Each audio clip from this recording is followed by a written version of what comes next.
Hello guys, welcome to my YouTube channel আরবি official.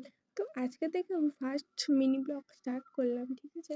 আর এতদিন video দিতে পারিনি কারণ কিছু প্রবলেম ছিল, আমার ফোনটা খারাপ হয়ে গিয়েছিল, ওই জন্য ভিডিও দিতে পারিনি। তো এবার থেকে প্রতিদিন ভিডিও দেওয়ার চেষ্টা করব, তোমরা প্লিজ আমাকে সাপোর্ট করো। আর কাল আছে শিবরাত্রি, তো আজকে যাচ্ছি আমি মায়েদের বাড়ি।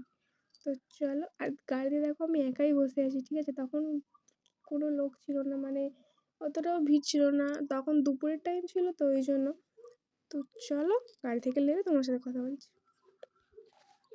এদিকে দেখো আমি গাড়ি থেকে নেমেও গিয়েছি তোমার সাথে কথা বলতে বলতে।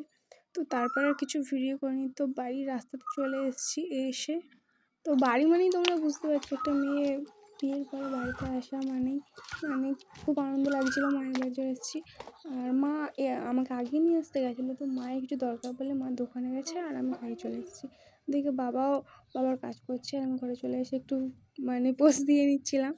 তো চলো, তারপর আর কিছু ভিডিও করিনি। তো সন্ধ্যে হয়ে গেছিলো আর আমার খুব খিদে পেয়ে গেছিলো, ঠিক আছে। ওই জন্য মাকে বললাম যে তুমি মুড়ি মাখো।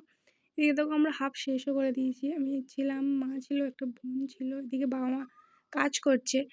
তো চলো, তারপর বোনটা চলে গেল, তো এবার আমিও মায়ের সাথে একটু কাজে বসে গেলাম, মারা করছিল রাখি। তারপর কিছু কাজ করে নিলাম, নিয়ে তারপর রাতও হয়ে গিয়েছিলো, আর তার পরের দিনই ছিল উপরাত মানে শিবরাত্রি।